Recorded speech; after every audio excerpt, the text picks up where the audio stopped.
The UK uses advertising as a form of social engineering. I examined about 300 advertisements while researching this video, and the social and ideological programming in British advertising is extensive. The UK presented in advertisements is so different from the demographic and social reality of the country that it comes off as a fictional cosmopolitan progressive fantasy land. I will be calling this place Adland. The depiction of this fantasy UK is identical across the many marketing firms that create British advertisements. Adland has a hyper-diverse population. White girl, black guy couples are the relationship norm. Women are the dominant sex, both professionally and in private life. The few white men in Adland are bumbling, lonely, incompetent, and unattractive. Adland has a huge black population and smaller populations of various ethnic minorities. Mixed-race couples consisting of a black man and a white woman are so common in British advertisements that rather than say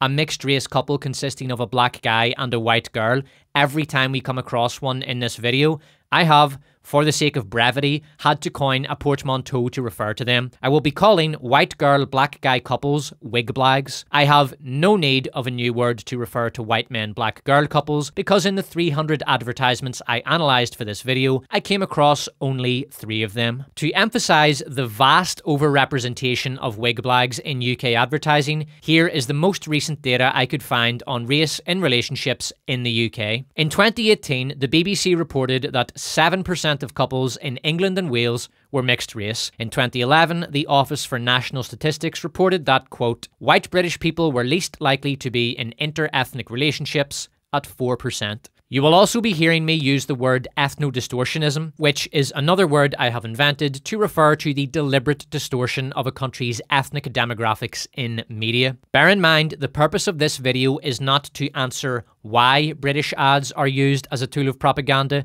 but to show how they are used as a tool of propaganda. This is the approach I have taken in my other propaganda analysis videos. I will try to remain as politically objective as I can in my analysis, but I encourage viewers to discuss the why of it all in the comments. I'm going to start off with an ad from an insurance company called Simply Business because it contains 5 elements that are a constant in British advertising: hyperdiversity, female leadership, exclusion of white men, white male incompetence, and men as the butt of jokes. The ad opens with the boss, Gina, and her assistants, an Indian girl and a black guy, putting in a day at the office. Gina turns into a disco diva, which causes the black guy to spill coffee on himself like an idiot. She starts singing about the benefits of her company's insurance.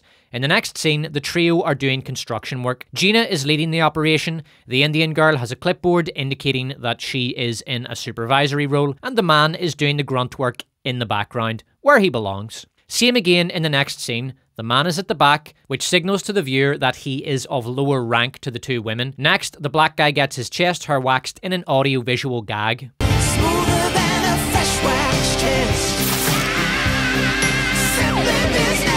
The audience is encouraged to laugh at the man's pain. This would not be permitted if this character was a woman. In the 300 ads I examined for this video, I did not see a single instance of a woman being made the butt of the joke. Next, a South Asian man and his female supervisor walk confidently past the only white man in the office. They look professional and busy, while he looks lost, lonely, and vaguely confused. At the end of the ad, we're back in the cubicle, and the black guy spills coffee on himself again because men are clumsy idiots. This next ad is from Volkswagen and is an example of when it is acceptable to have a white man as the lead. Dad takes his kids camping for the weekend, but he's a bumbling moron who can't do anything right. He can't set up a tent, he can't barbecue sausages, he can't find his kids during hide and seek, he can't play frisbee, he can't build a campfire, he gets the tent destroyed and leaves his kids Teddy out in the rain. It's a good thing he has a roomy Volkswagen for his kids to sleep in, though it would have made far more sense for him to just drive home. Perhaps he knows that if he does, he'll walk in on his wife getting pounded by her personal trainer, and he's not ready to deal with that part of his life yet. This next ad is from Virgin Atlantic. It opens with a diverse stewardess deciding not to apply lipstick because she's too confident for that. Wait, then why did she go to apply it in the first place? Then a cut to an androgynous black homosexual dancing in an airport lobby. He's been dancing for so long that he missed all the last calls for his check-in and only realizes now when his flight starts beeping red on the schedule board.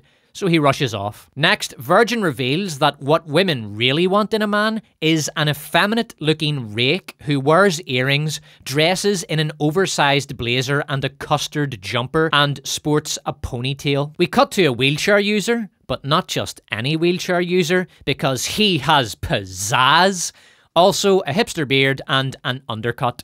How very 2016 of him. Karen gets stopped at the metal detector but shoots out her tongue to reveal that the beeping was caused by a midlife crisis. A cheeky smile spreads across her face as she thinks about Bill, the tasty rent boy waiting for her at the Hilton in Barcelona. She makes a mental note to call her doughy husband and have an amicable chat with him while she's bouncing up and down on Bill's face. A cut to a harmonious gay couple makes it 4 homosexual men in 30 seconds. Wait, make that 5 homosexuals in 35 seconds. Or maybe girls are just into glittery eyegloss these days. Hey, they like earrings and ponytails after all. Diverse stewardess gives a friendly nod to a blinged out Samuel L. Jackson impersonator. Then a cute little Asian girl looks at de-aged Sinead O'Connor and contemplates the possibility that the phenomenon of white European women dressing as men is a form of latent penis envy, though she also considers the idea that this could be the manifestation of delayed fantasy play in an individual who was deprived of such play as a child. But then Sinead shoots her a deranged face, and oh my god, thinks the girl, she's suffering from punkomania. More on that tragic affliction later in the video. Boomer Nan is jetting off for her 4th vacation of the year in sunny Spain. Remortgaging that 3rd home really was a great idea. Why doesn't her grandson Graham buy up some properties? When she was his age, she already had 2 houses.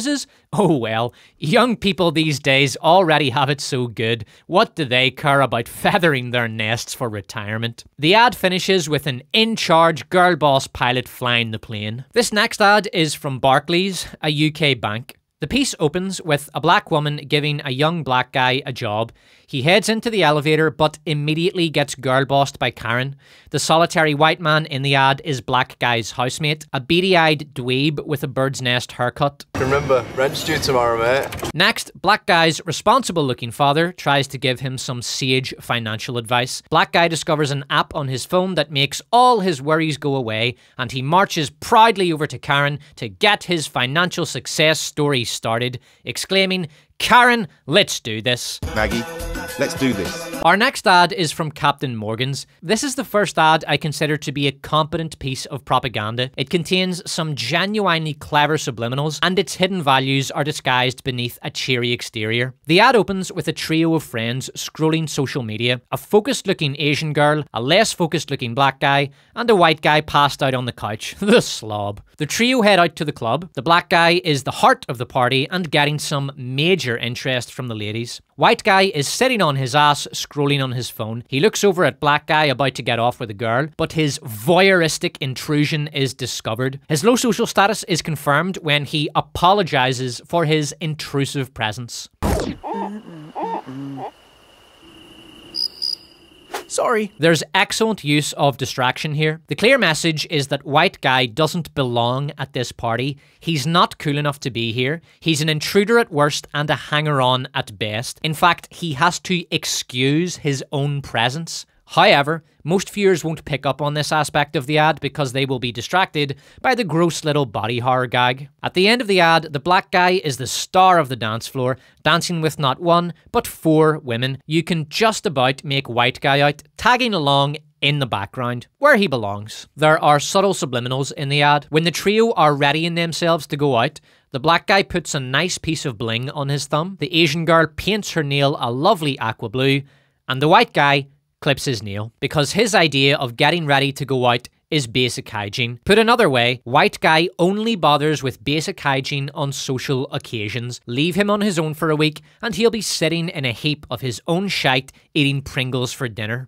Next up is 40 Years of Christmas by Vodafone, a British telecommunications company. This ad shows a British Christmas from every decade from the 80s up to the present. The ad begins with a fairly typical British couple for the 80s, Karen and Abdul, who is showing off his new brick phone. Next, we're in the 90s. We see Ginger Jane speaking to her mixed-race husband, who is out looking for presents for this postcard image of a 90s British family. We're in the 2000s now, and look, a white man. Let's see how he gets on. Merry Christmas, BBZ. What's the BBZ? Guess he shouldn't have interrupted his daughter when she was trying to text that gorgeous ponytailed rake she met at the airport. Boomer Nan is celebrating the news that her purchase of a fourth property has just gone through, while her grandchildren look on from the living room, unaware that any chance they will ever have at a future is being hoarded before their own eyes by the very crone who will one day nimby them out of a starter home. Next, two generations of modern British men. The older shows off his new flip phone to the younger, while less camera-worthy men are appropriately blurred in the background, where they belong. British advertisements rarely show fathers with their children in a positive light, as we have just seen when Dad rudely interrupted his daughter while she was texting with Ponytail. But Vodafone treat us to the rare sight of an English father basking in the warm love of his children, using his new smartphone to record a Christmas Day video with his adorable kids. We do get one positive presentation of a white Brit at the end of the video. Graham, who looks to be in his early 30s, shows up on his mother's doorstep to celebrate Christmas because he doesn't have a wife or kids of his own to celebrate it with, unlike English father. Next up, another Christmas ad, this time by Marks and Spencer. This is the first all-white ad we'll see. It features Mark and Spencer. So Mark shows up to Spencer's door, says, "Alright son, fancy heading down to the pub for a wee catch-up?" And Spencer replies, "Nay bother kid, just give me about 10 minutes for a quickie with the wife and I'll see you down there." Then the ad cuts to the two pals playing pool while some trite platitude about the Christmas spirit comes up on screen, brought to you by Marks and Spencer. See, I love this.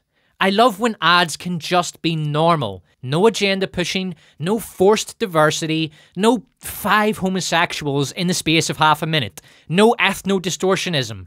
Just normal. Anyway, that's enough from me. Let's watch the ad.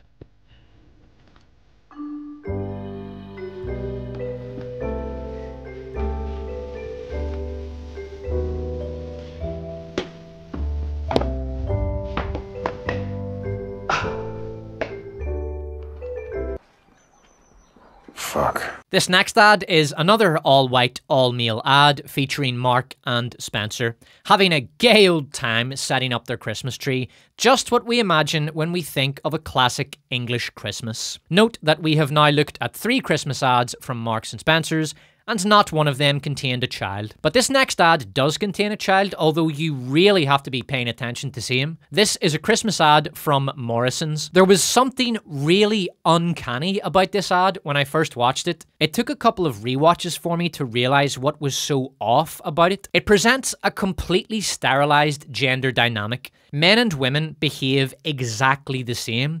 At the start of the ad, Mom is prepping the turkey. She's dressed in her apron, and in the next scene, we see a man also dressed in an apron, tending to his Christmas dinner. Then we see a wig blag, both dressed exactly the same, holding a tray of meat with their backs to each other, signalling a platonic team dynamic. The couple takes centre stage with the Union Jack behind them, the very ideal of what a British Christmas should look like. This is one of the very few images of a Union Jack you will see in this video. At the end of the ad, we cut to a rip-roaring, dry DEI Christmas party, and you know for a fact that Boomer Nan is hosting this party because the stingy old bint is serving her guests water. Probably fucking tap water too. The miserly old cow even gave the poor kid water. But those weekend trips to the spa don't come cheap, do they, Nan? In this next ad, McDonald's tells you that you should not be bettering yourself by learning how to drive. Instead, you should live in a run-down terraced house owned by Boomer Nan, and after she's wrung you dry so she can go roast her wrinkly ass in the Spanish sun for the 6th time this year, you should spend what little money you have left on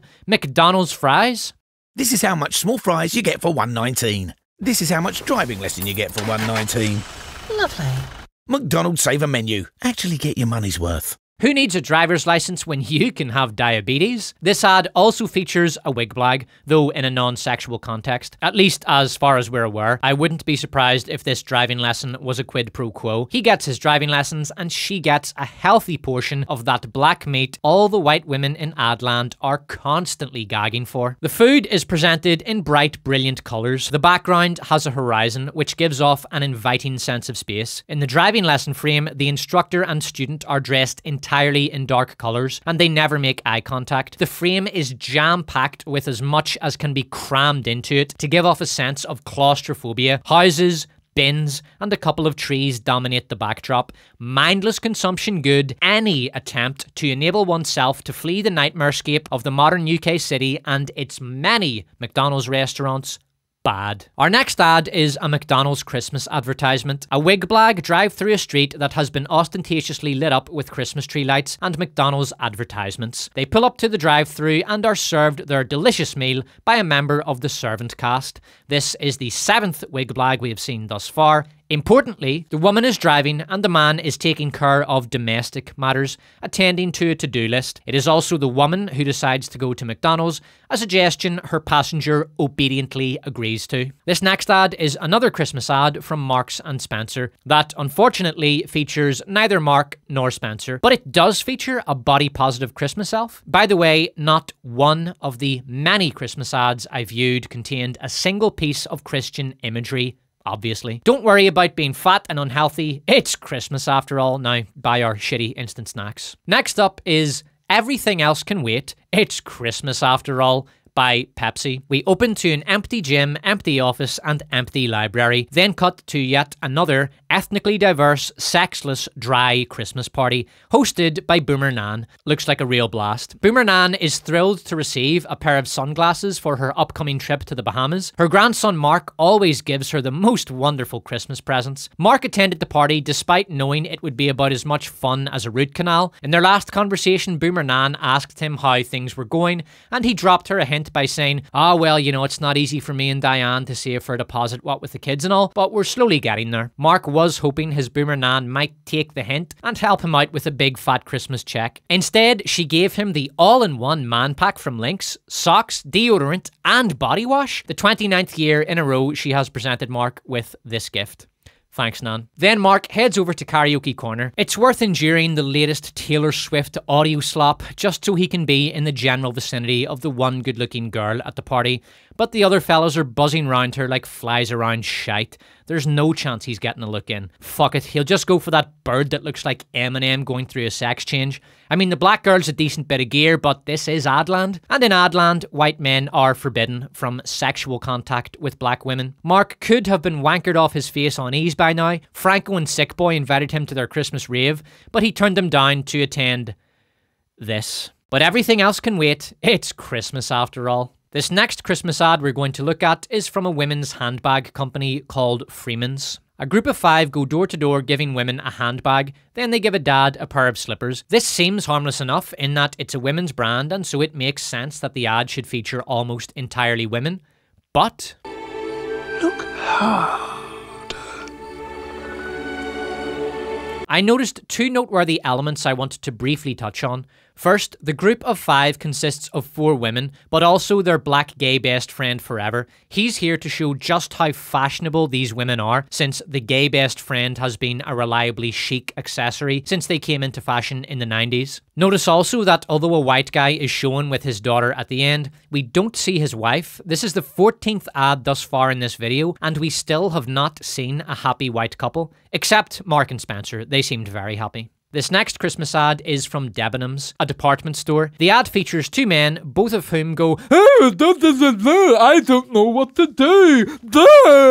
Then a confident, hot woman says, calm down, you silly sausage. Here's the solution. At the end, the black guy at least gets to wear a suit. The white guy is dressed in adult-sized kiddie jammies. The ad also features Liz Hurley, star of her son's recent debut movie, Strictly Confidential, which features Liz Hurley having lesbian sex with her co-star.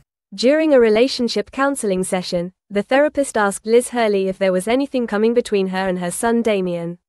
She answered, yes, Damien. This last Christmas ad we'll examine is from Marks & Spencer's Christmas Clothing and Home. It opens to a mixed-race family featuring wig-blag grandparents. There are 10 people featured in the ad, only one is a white man. Another gay best friend who 2 girls bring along to do a dance number with them. In the 11 Christmas ads I examined, not a single piece of Christian imagery or iconography is featured. No crosses, no mangers, no crucifixes, not even a little cross necklace. But in defense of these corporations, they're just trying to sell disposable consumer trash. What has religion got to do with that? Right, up next, a British Army recruitment ad.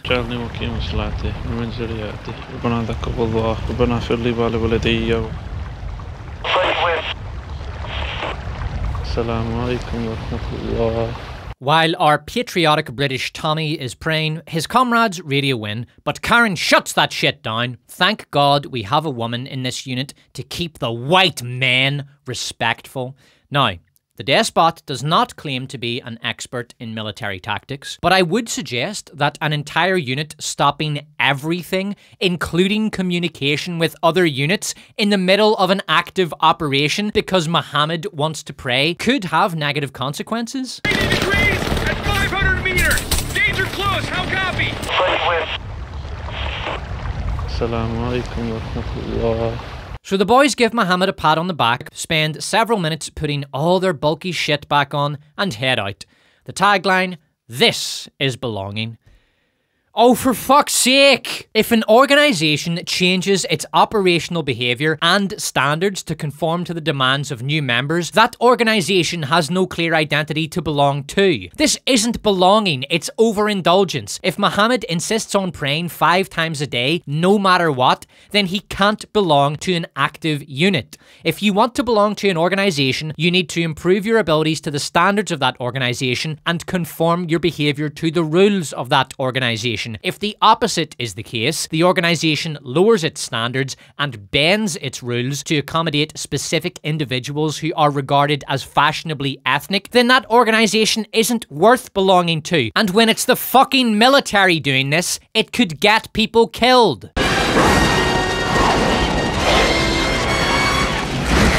Battle group, this is Roughneck 20. We are on... Assalamu alaikum wa rahmatullah.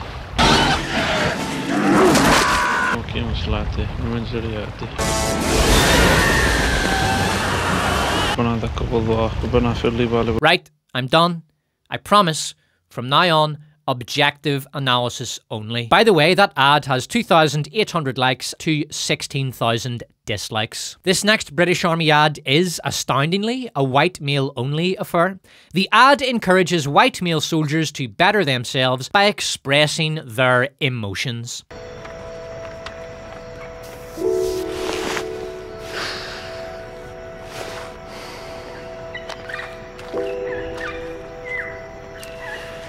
Well, yeah. Gonna need some more for that. Cheers, kid. Because nothing says combat effectiveness like a good cry. $47 and I'm not even supposed to go under 50 and I'm gonna get fined by my bank. Shut That said, the You Belong Here campaign was still Goebbels level genius compared to the US military recruitment ads that were being produced around the same time. Although I had a fairly typical childhood, took ballet, played violin, I also marched for equality. I like to think I've been defending freedom from an early age. When I was 6 years old, one of my moms had an accident. Now, I do want to mix things up a bit in this video and examine some of UK's social conditioning propaganda across a range of media formats. So now we're going to look at billboard ads, and as surprising as this is to hear, this first ad features a straight white couple. A woman telling her husband, "I don't love you anymore," and requesting a divorce. Should have stayed in the woods, Dad. Just remember, when it comes your turn to divorce your white husband, Lloyd's Bank is the place to go for your next step. In fairness to Lloyd's, they do promote marriage in some of their other advertisements. Here's one. He said yes. That's beautiful, Lloyd's, thank you. Now all we need is a hackneyed piano ballad to accompany the scene.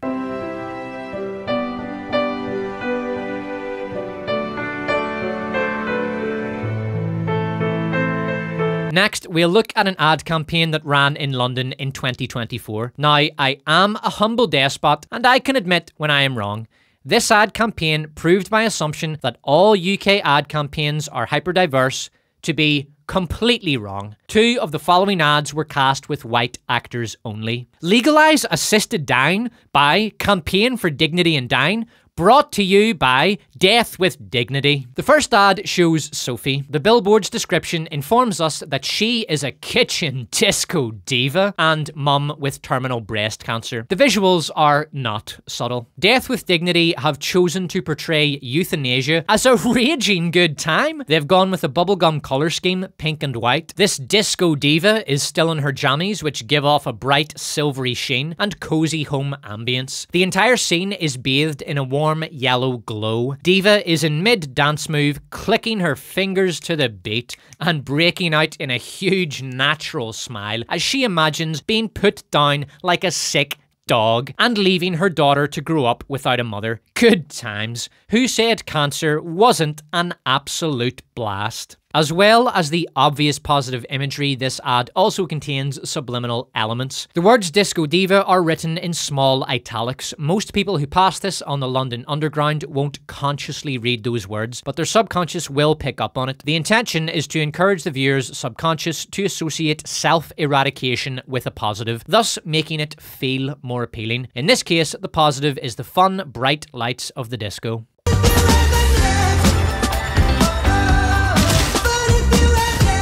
The shiny toaster and kettle in the background add to the cozy staging. Perhaps Death with Dignity should seek out a partnership with Tetley's for their next ad campaign? When it's time for that final cup of tea, there's no better cuppa than Tetley's, because Tetley's helps you put the tea in Death with Dignity. And I know it's gonna be a lovely day. That's better. That's deadly. Oi ma'am, fancy a spot of euthanasia? The second Death with Dignity ad features Jenny, a middle-aged woman with dyed red hair, fishnet stockings and a bass guitar. Jenny has a terminal condition called punkomania. Victims of this disease suffer from the delusion that they are a 17-year-old groupie living in London in 1978 and that Johnny Rotten is the Oscar Wilde of his generation. The ad features the tagline, "When I cannot stay, let me choose how I go." Should I stay or should I go now? I don't blame Jenny for wanting to live in a perpetual late 70s London. What modern resident of that city wouldn't want to travel 50 years back in time? Karen iPhone the meme. London then.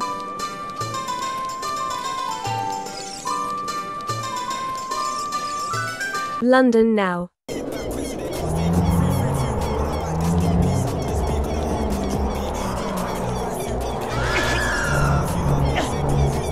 I started this video with the intention of remaining as objective as possible, and I will, but these Death with Dignity fuckers are like heroin to a junkie for me.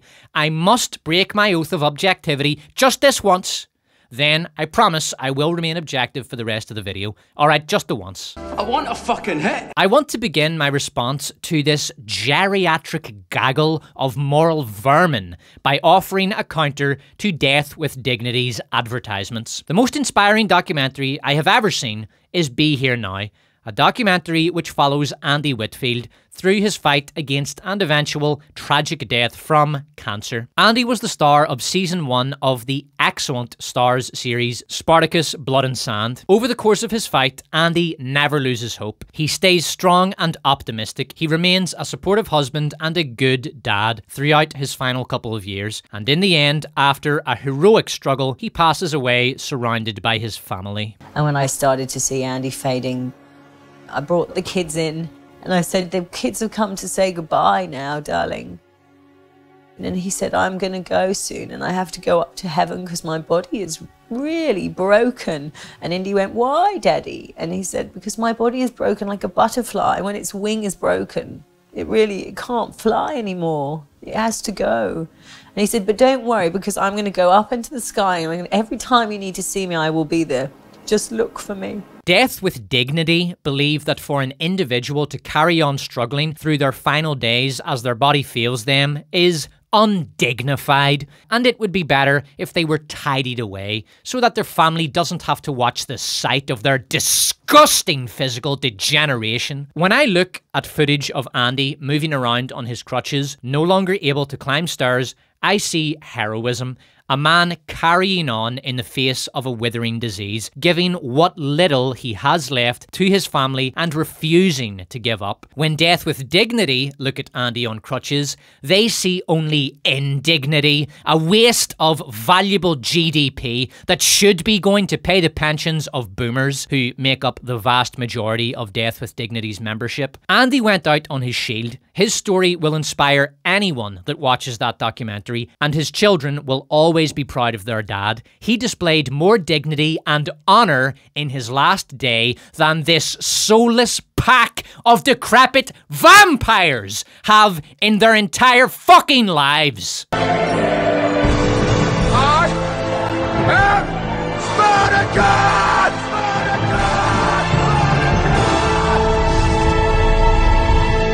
Also, quick aside, Jai Courtney was in Be Here Now. He gives Andy some much needed bro support. For this reason, the Despot officially pardons Jai Courtney for his later involvement with Terminator Genesis. Alright, I'm sorted now.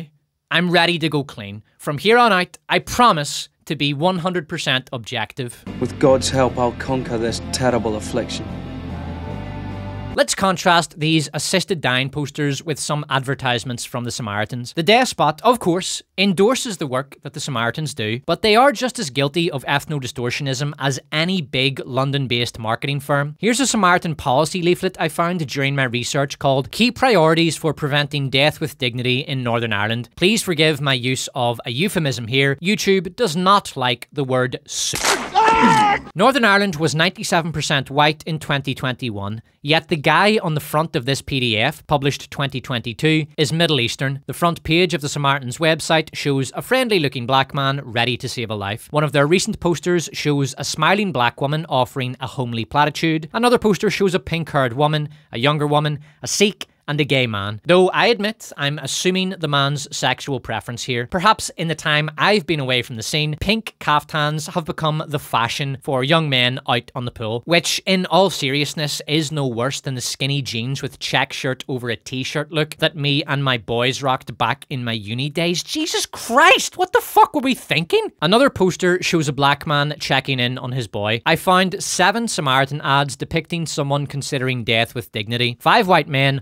1 white woman, and 1 black man. On posters showing the lifesavers, almost everyone is a sexual or ethnic minority. On posters showing those ready to skip that call to the Samaritans and give death with dignity a call instead, almost everyone is a white man. But at least the Samaritans consider white people's lives worth saving, unlike Death with Dignity, and in a magnificent rejection of the nihilism that Death with Dignity promote, the Samaritans covered Death with Dignity's London advertisements with a poster reading, "Whatever you're facing, we're here to listen." Here's a nice little companion tweet to the incident from an ex-user named Athelstan. The depths of despair someone on minimum wage in London must feel as they pass through this oppressive tunnel every day to get to work.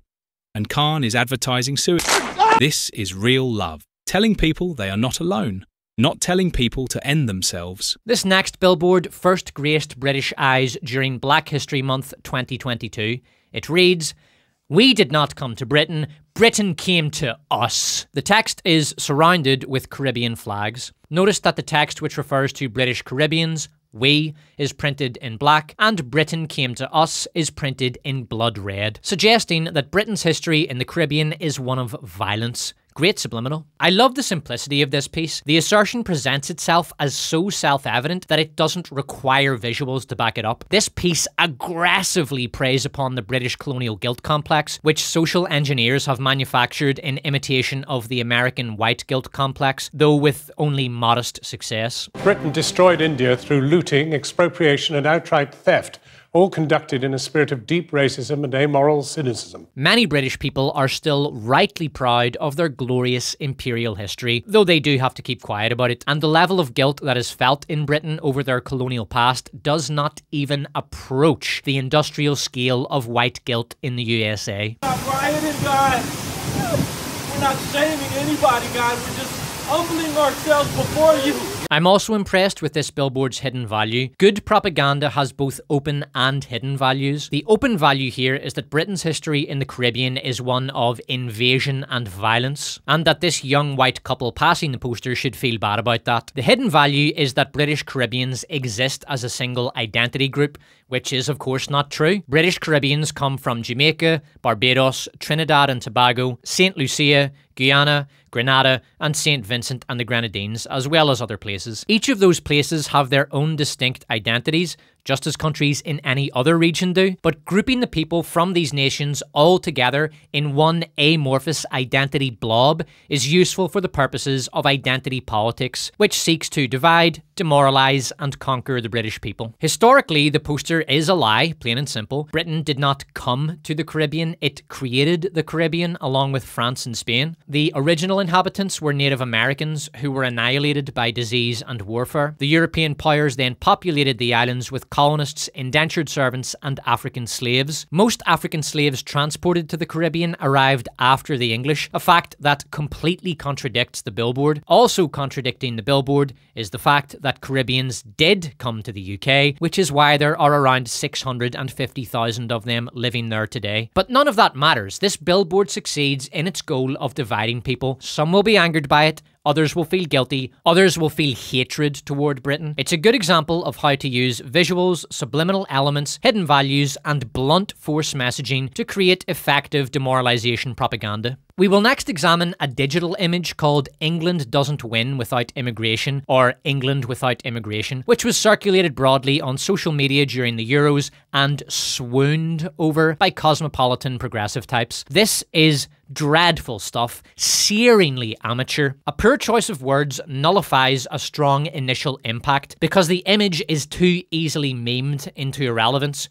For example, here are a few meme responses that render the piece sterile. England wins without immigration. England without immigration. This image is from Oasis's famous Knebworth concerts they performed in the 90s. England doesn't win with immigration, printed over an image of England losing in the final. And there's really no end to the variants you can do on this meme. Here's an image of British soldiers celebrating the recovery of Great Britain's rock collection at the end of the Falklands War. England wins without immigration. Here's an image showing British soldiers celebrating their victory over Germany at the end of World War II. No doubt those boys would be elated if they could see Britain today knowing that the heroic deaths of 384,000 of their comrades was worth it in the end.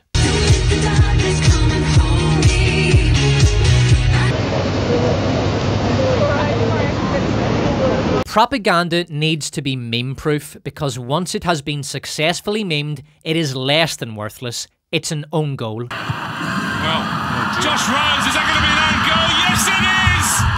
What a disaster for the Mariners!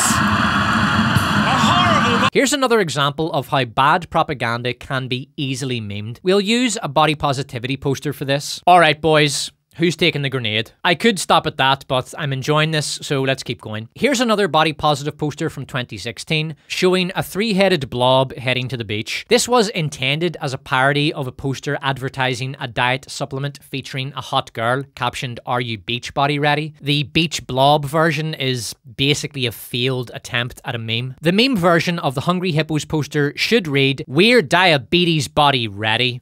Alternatively, the meme version could read, "We're beached whale body ready." Let's look at that Lloyds Bank gay washing ad from earlier, "He said yes." This is a wide open net. I asked him if he regretted defending The Last Jedi when it came out. He said yes. Or, I asked him if it was okay to stop pretending that Alien Romulus is good and admit that I was wrong for liking it and that actually it was a pile of nostalgia slop shite. He said yes. Sometimes propaganda is so bad that it is already a meme prior to parody. Here's an example from Plaid Cymru, the Welsh Communist Party or something. I honestly don't know who these people are and couldn't be bollocks looking it up. Their political campaign poster features an Islamic fundamentalist in a burqa and reads, "Wales, it's us," in both Welsh and English. Now, let's meme this meme. Karen iPhone, roll meme 2. Tell our enemies that they may take our lives, but they'll never take our freedom!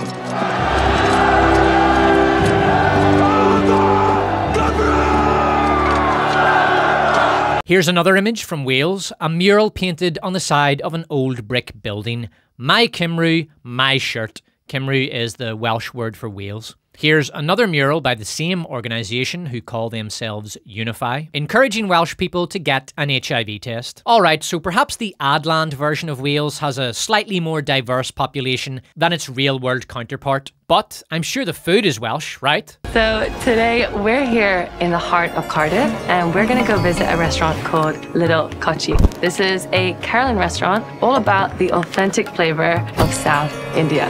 Fantastic, because the first place I think of when I want to experience some authentic South Indian food is Cardiff. Here's an image courtesy of Lloyd's showing a modern Brit, and another from Mayor of London showing an even more modern Brit using the tube. Here's an image from the NHS warning those of a less hygienically minded ethnicity to wash your damn hands. Here's another UK government image featuring yet another wig blag. Here's another billboard forcing British people to celebrate immigration, perhaps the most blunt piece we have seen thus far.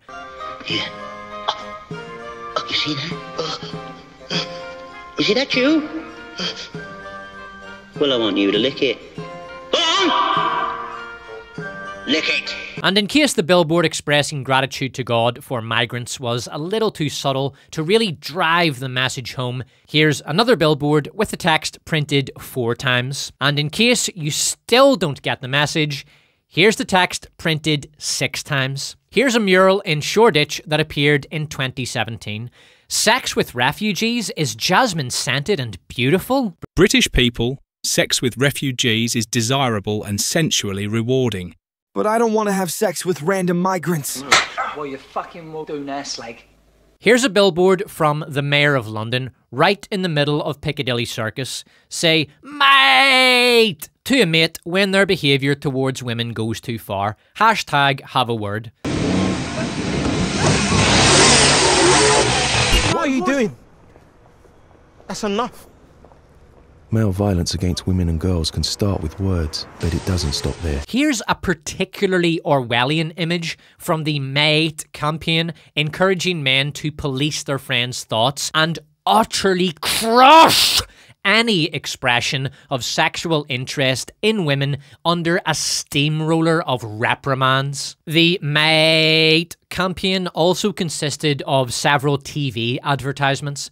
They're all the same. A white man expresses sexual interest in a woman, and his racial superior chastises him for daring to express his desire to reproduce. In this ad, a rude white man, we'll call him Martin, loses his shit at a woman because he's toxically masculine. Fortunately, Black Friend saw that Gillette ad that taught the world that all men are pieces of shit. Bullying. The Me Too movement against sexual harassment. Masculinity. Is this the best a man can get? Is it? So he steps in and puts an end to Martin's harassment. What are you doing? That's enough. Male violence against women and girls can start with words, Only joking, bro. but it doesn't stop there. Let's go. Thank God for Gillette. As well as encouraging men to police each other's behaviour, this piece also wants to encourage men to police their own thoughts. The black guy standing in front of the mirror in a wife beater depicts his inner struggle to overcome his own Toxic masculinity. Oi, Jacob, you're not going to say anything? Just leave me alone, man. The production team have put a lot of effort into making Martin look as ugly as possible. They've cast a lanky rake with big bug eyes. He has been given a hideous mid-part haircut that reminds me of Martin Prince from The Simpsons, and he's wearing a nonce beige raincoat. He also has a scruffy soy jack beard and horribly dated male earrings. While Martin spits his venom at the girl, there's a glare from the lights behind him, emphasizing his unhinged aggression. After the not white knight tells him to lay off, the words male violence are spoken in a voiceover. Male violence against women and girls can start with words. There's a missed opportunity here. The words male violence are spoken over the not white knight. These words should be spoken while the camera is focused on Martin, which would be a nice subliminal suggestion that in the UK, male violence against women and girls is coming from white men. which is of course the prime value of this piece. The voiceover at the end of the ad encourages men to engage in a daily ritual of self-hatred. Have a word with yourself. Then your mates. I don't believe you people. What do you mean, you people? What do you mean, you people? In the next, from the Have a Word campaign, a diverse group of friends are playing FIFA, and one of the boys commits thought crime. She ghosted me. Probably wouldn't know a good thing if it slaps her in the face. Someone I'd gladly do if I see her again. Mates, what did I do now? Stop! Just stop, man! Again, Martin is uglified to the fullest extent possible. Soyjack scruff beard, gaudy bling, a low-effort undercut that's nearly a decade out of date. Unlike the previous video, this ad didn't disable the dislike button. It has a 95% dislike ratio, 1% short of the Snow White trailer. This last ad we'll look at contains 5 characters, all of whom are white. Once again, proving the Despot's assertion that British ads are all hyper-diverse completely wrong. Imagine a city less crowded. Do your part. Get sterilised today. Yay! Rather disgustingly, all the characters in the ad seem to be children. To end this single image ad section, I want to compare the UK's billboard ads to some billboards from a subway station in South Korea. I pass through this station regularly, and while I was doing some research for this video, it struck me how wholesome and normal Korean advertisements are compared to the Luciferian slime that is plastered all over the UK. This first billboard advertises a health service. It shows a granny turning to her nurse and saying, "I can't tell you how good it is to be taken care of with such personal attention." This next ad is from a company called Rebirth, a marriage and relationship counselling service. The ad reads, "With just 1 hour, you can change your relationship." We see the before image with the guy stressed out by his woman. "We feel you, man." And the next image where, after counselling, the relationship is in a much better place. These next few ads are from a company called Duo, a Korean marriage agency which brags that they have been the matchmaker for 50,604 marriages since their founding in 1995. Give them a call and see if they can match you with one of their 36,396 clients. Duo are currently running a marketing campaign with this happy-looking couple. They have 4 advertisements in this subway station. The couple always looks happy and content. Here's one ad showing them in the kitchen. And look, the woman is wearing an apron. Maybe she's making her man a nice lunch. This would be illegal in the UK. In 2019, the BBC reported, quote, "Now, a ban on adverts featuring harmful gender stereotypes or those which are likely to cause serious or widespread offence has come into force. The ban covers examples such as a man with his feet up while a woman cleans, or a woman failing to park a car." Here's a greenwashing ad designed to promote so-called sustainable practices by various corporations eager to promote a clean public image. But even corporate bilge like this features a nuclear family. This ad is a wholesome display of fan goodwill. It reads, "From Vietnamese fans, happy 21st birthday Zeus." I'm guessing that this guy is a professional gamer, since I don't think he won that trophy for Olympic boxing, but I could be wrong. Advertising spaces being used for happy birthday messages to friends and celebrities is quite common in Seoul. This is an ad for family insurance, and this final one is an ad from South Korea's biggest bookstore chain, Kyobo. The ad presents a patriotic image of the Kyobo CEO surrounded by children of the nation. Kim Yeon-ah stands above them all, proudly showing off her Olympic gold medal. I can't say the artist has done the girl justice, but it's still a lot better than what Ubisoft would have done if Kim Yeon-ah had been one of their character models. The Korean flag flies patriotically above the image, and is that harmful gender stereotypes I see? Boys should be explorers, engineers, and athletes? Is that little girl wearing a pink dress? Quick, bring in a British advertising firm so they can fix this. Maggie, let's do this. There we go. Much more inclusive. I'm sure you've noticed that those ads are all ethnically homogenous. Korea is not trying to socially engineer its native population out of existence. The country's media establishment do not feel the need to wage psychic warfare upon the Korean people or to humiliate the native male population by insinuating that Korean men are so inadequate and inferior that their women are forced to turn to black men to attain sexual sexual and emotional satisfaction. No one is being pressured to sacrifice themselves for the greater good of Boomer Nan's property portfolio. The opposite is true. Ads encourage families to get their sick and elderly looked after. Instead of telling women to divorce their Korean husband and go get a black man, ads encourage people to fix their relationships and get married. Instead of telling the native people to sterilize themselves to make room for Abdul and Jamal, Korean ads encourage the people of the nation to have kids and get their kids insured and educated. This is wholesome and normal. Now, the meme. Karen iPhone. Ads in Korea. Get married. Have kids. Better get those kids insured. Happy birthday, Zeus. Take care of your elderly. Hey, read a book. And remember the hard work of the men and women who labour to build and maintain this great nation. Ads in the UK. Fucking kill yourselves, you disgusting white scum! This next ad is from the British Home Office, and very unusually for a British advertisement, this piece contains not one, but two straight white couples. Just show me the messages. Give me the phone. Enough. We can let victims of coercive control know that support is available. You okay? Don't touch me, I don't want to be touched. Enough. We can help to report sexual assault. In both interactions, the man gets aggressive with his superior half. Fortunately, Karen is there to intervene.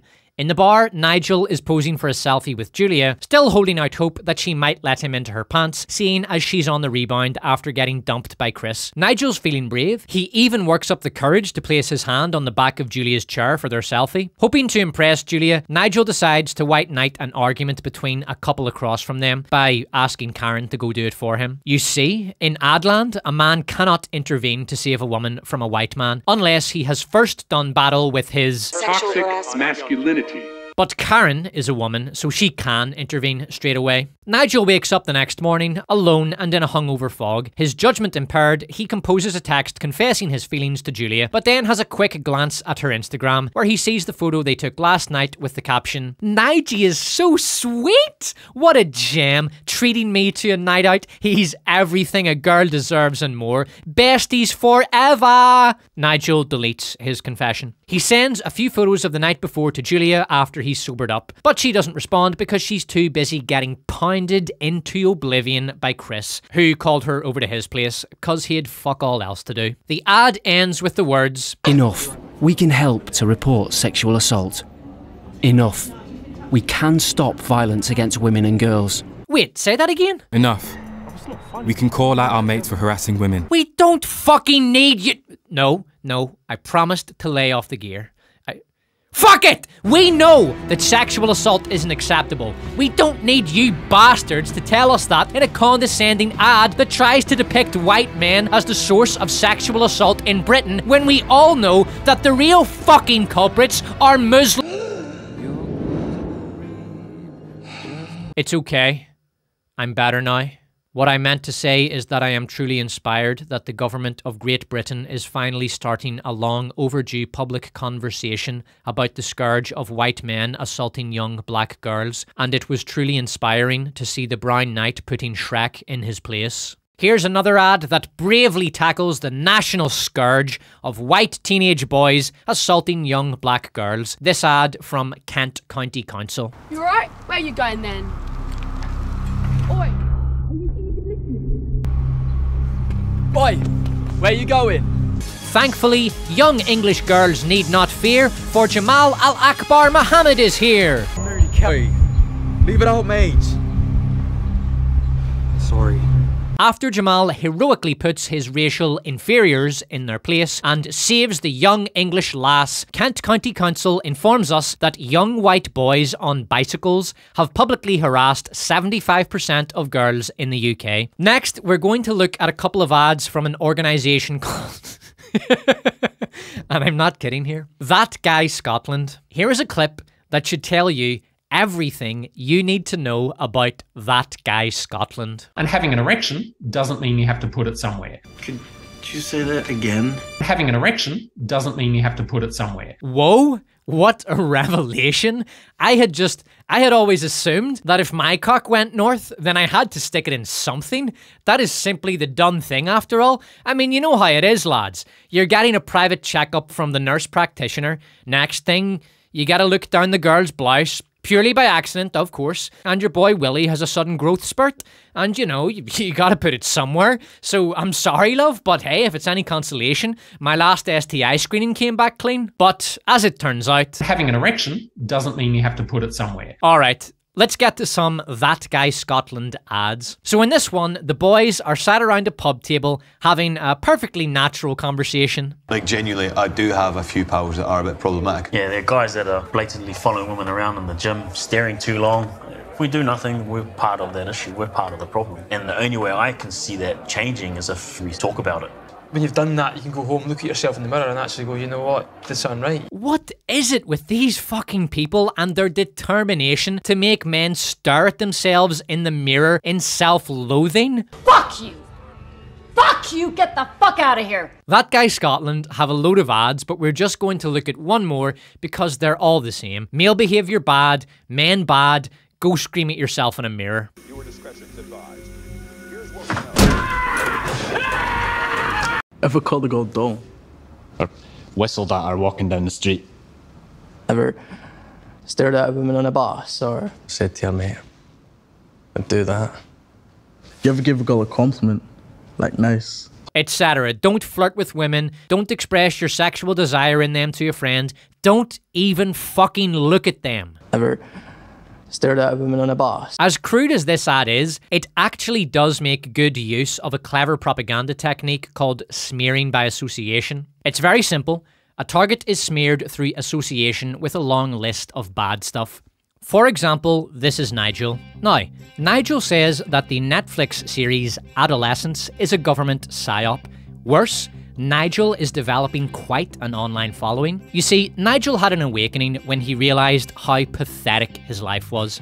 He was single, sexless, and miserable. So he hit the gym, he started to develop self-respect, he stopped simping after women, he deleted all his dating apps, and started approaching women in real life. Within a year, he's got a loving girlfriend, started a business, and finally has a decent mortgage on a house. He's been making videos about how the simpy nice guy act is a disastrous way to go, and it's time to man the fuck up and take her off that pedestal she has no business being on in the first place. This is Carrie. Carrie works at the New York Times. She gets a call telling her to write a piece on, quote, adolescence conspiracy theories, and to follow it up with another hit piece on Nigel. So Carrie sets to work, and within a few hours, the New York Times publishes her article, Top 10 Stupidest Conspiracy Theories. Number 10.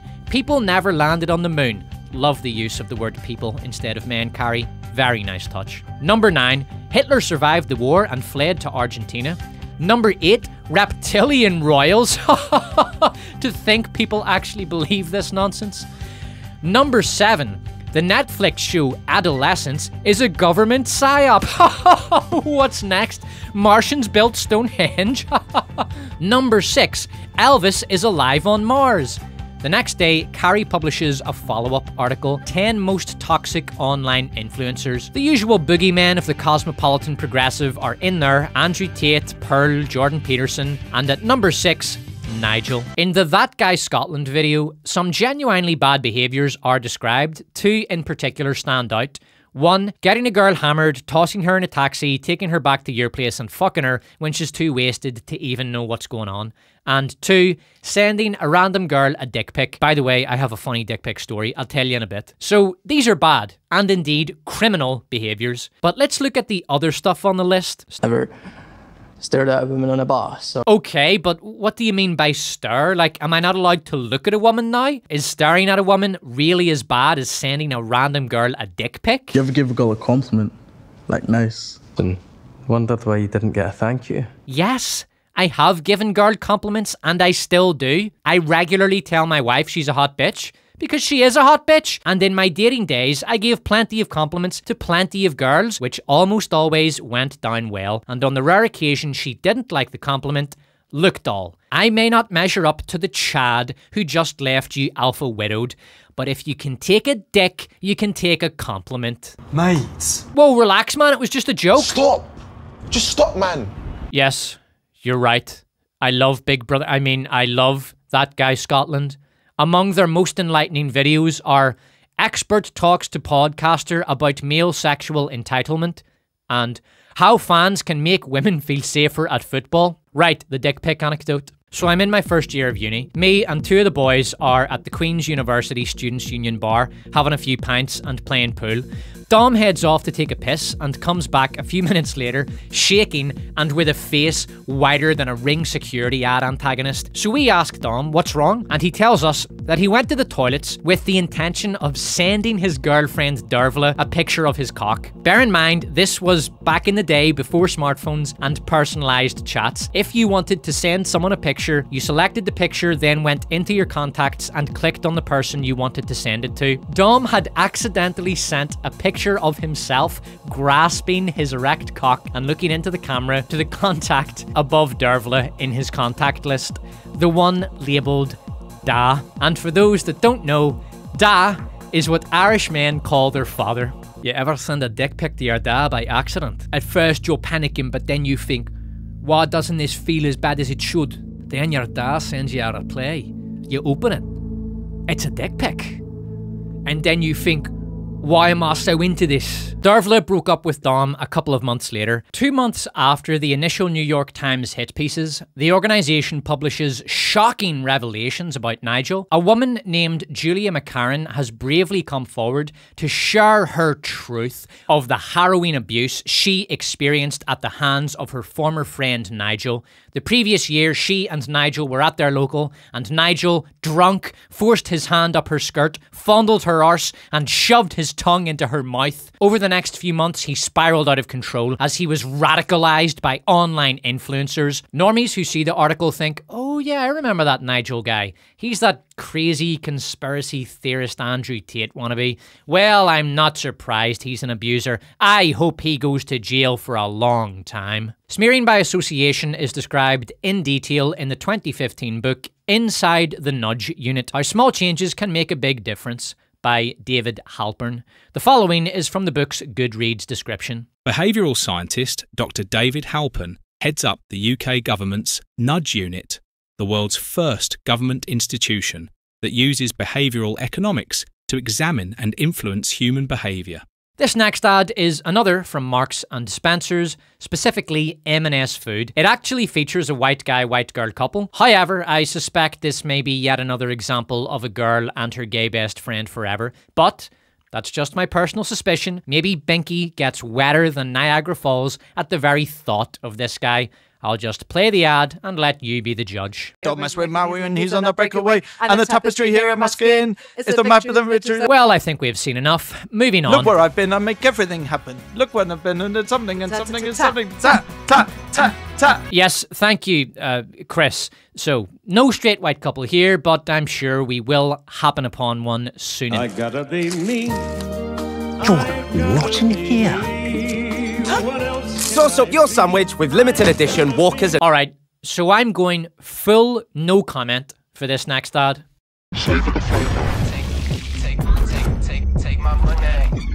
The Gravy Double Bucket from 1999. Believe in deals, believe in chicken. KFC. Okay, I know what you're thinking. KFC stereotyping. Well, I'm not having it. KFC make damn good chicken, which is why we're going to give them another chance to present a more balanced picture of their customer base.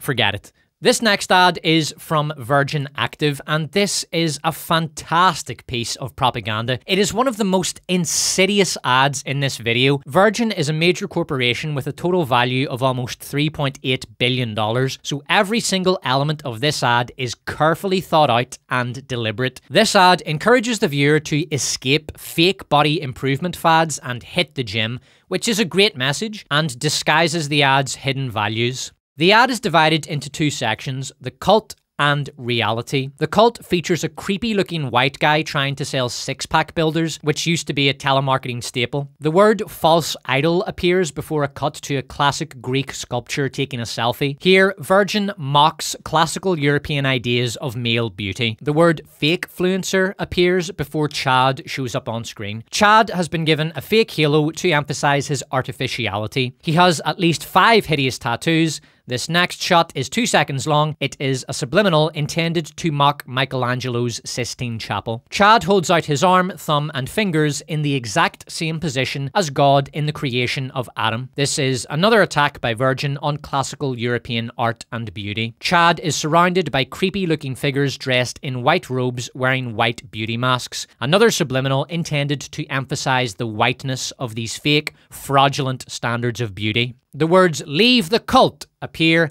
and then we go into the reality section of the ad. An empowered woman opens things up. She has excellent breasts, which are emphasized by her backhand stand and low-cut shirt. The sexual image combined with the odd pose is a visual prod to increase the viewer's attention. The target's mind will be focused on the positive imagery of the reality section of the ad, and the subliminals of the cult section will fade into their subconscious. Excellent use of psychologically manipulative visuals here. Then we cut to a middle-aged white guy trying to escape the toxic white beauty cult with the help of a young black man. There's a few shots of black women looking strong and empowered, which contrasts sharply against the idiotic fake expressions of Chad and Mr. Sixpack. This ad is only a minute long, but it packs in many hidden values and subliminals, all of it disguised under a polished sheen and positive message. This is outstanding. This is what expert-level propaganda looks like. There are 5 core components of propaganda, and Virgin are doing all 5 well here. I'm going to have to go off on a bit of a tangent to explain these core components before we return to see how they are used in this Virgin ad, but this is an interesting tangent. The 5 key elements of propaganda are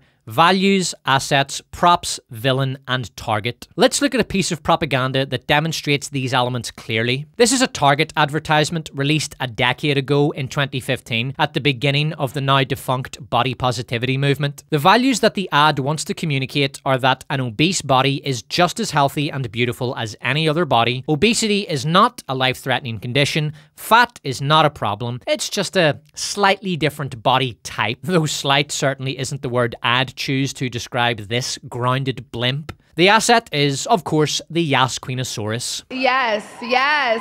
A woman who, if she were to gain any more mass, would be in danger of collapsing into a singularity and consuming the entire earth, then going to the fridge for a large slice of cake to bring a sugary conclusion to this midnight feast, and finally posting a selfie of herself on Instagram to smother her deep feeling of self-disgust with validation from strangers and fake friends who are only too happy to engage in sexual sabotage of other women, while disguising this sabotage as empowerment. The props are the 4 good-looking girls who are all at a healthy weight. The green screen swimming pool and tropical setting can also be regarded as props. The target is women who shop at Target. The villain is so-called unrealistic beauty standards, pushed by those old, outdated advertisements featuring Victoria's Secret models who are all starving themselves to death to meet male beauty standards. Thank God things have changed, and today advertisements feature real women with real bodies. The 4 prop girls are there to make the asset look better through the hot by association technique. I go into this technique in detail in my body positivity propaganda analysis video. The job of the props in any piece of propaganda is to make the asset look as appealing as possible, visually and emotionally. In this image, the asset holds a girl boss pose, while the prop girls struggle to contain how impressed they are with her self-confidence. While the 5 main elements of propaganda are clearly defined in this piece, I actually consider this to be quite a bad work of propaganda. Target are going for hot by association, but it doesn't work because the asset is dressed too differently to the props and is simply too gargantuan. Target also make the mistake of placing the asset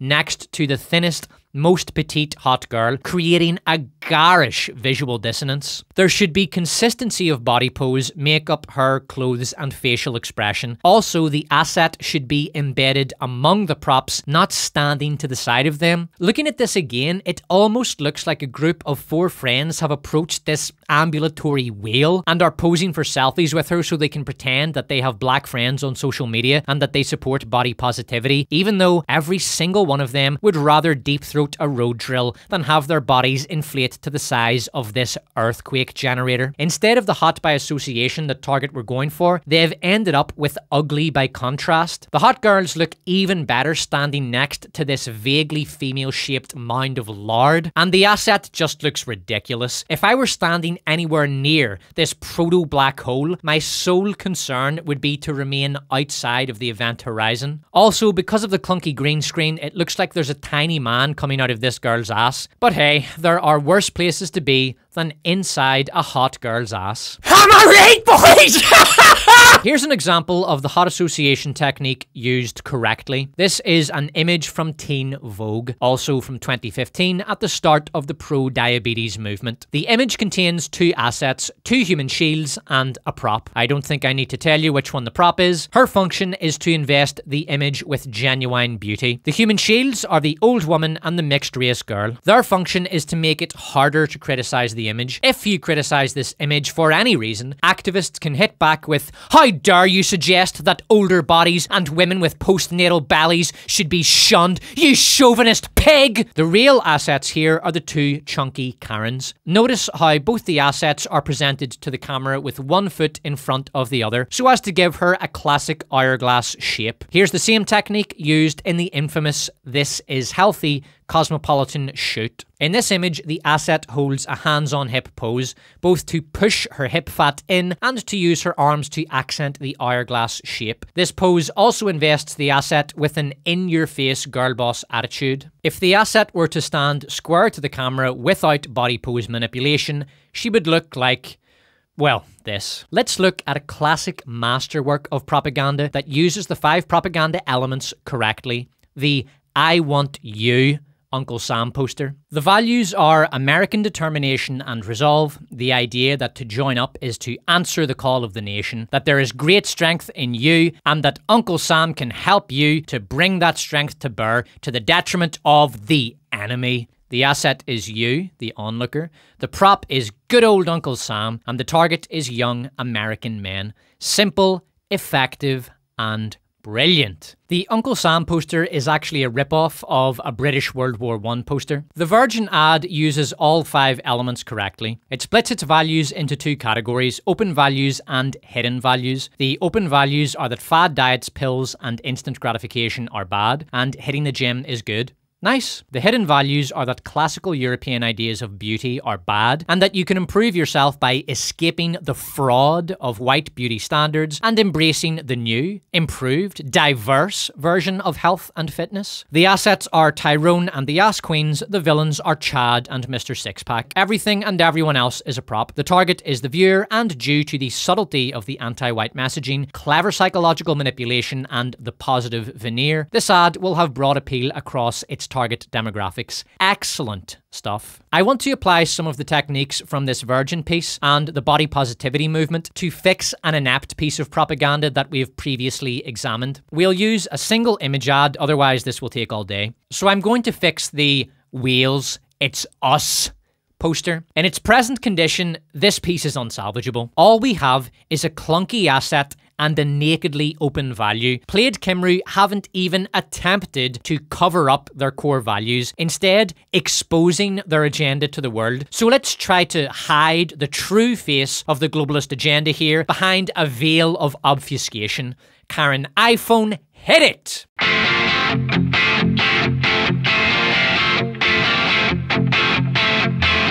So for a start, this piece only has 2 elements, asset and values. It doesn't even have a target because the ad comes off as a middle finger to Welsh people.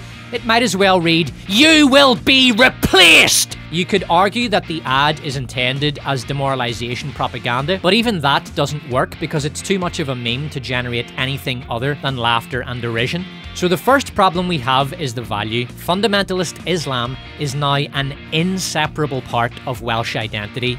That's a tough sell, but I'll do my best. Bear in mind, all I can do is create division propaganda here. I cannot create a consensus piece. The goal of our revised poster will be to anger and divide Welsh people, to demoralise them, and to poison the public conversation by encouraging a redefinition of Welsh identity. We're going to move from an open value to an obfuscated value. We can't go full hidden value because we do need Fatima in the photo. A major problem with this poster is that it has no props. It lacks context and place. So let's start with that. Rugby is popular in Wales, so let's use a rugby pitch, specifically the goal area. We want the goalposts visible in the photo so we can create a subliminal that links Welsh identity with Islam. We'll replace the Guinness ads on the goalposts with banners that read Ramadan Mubarak. Now, we need some human props.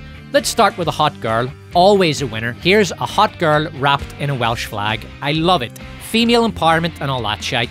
Get her in there. She's actually vital to the political composition of this image, but I'll explain more on that in a bit. Now, a couple of innocent looking female rugby fans, good so far. Now let's find a spot for Fatima. I know Plaid Cymru want an angry looking woman in a burqa, but we're going with a much more palatable version. To Fatima in a hijab, smiling. Having two of them in the image infuses a sense of friendship into the Islamist element of the piece. We'll throw in a gay couple because intersectionality, queers for Palestine and all that. Notice the placement of the Welsh dragon on the sexual identitarian flag, a subliminal to indicate that Wales is now a queerified nation. A nice touch, if I don't mind saying so. Now we need a human shield. As loathed as we are to include a straight white man in a representation of modern Wales, we will toss one in as a kind of placatory token, but his presence is only tolerated because he is the minder of his wheelchair-bound, mentally disabled son, who is, of course, our primary human deflector shield. The Spring 2025 NPC update patch will include an instruction to respond to any criticism of this image with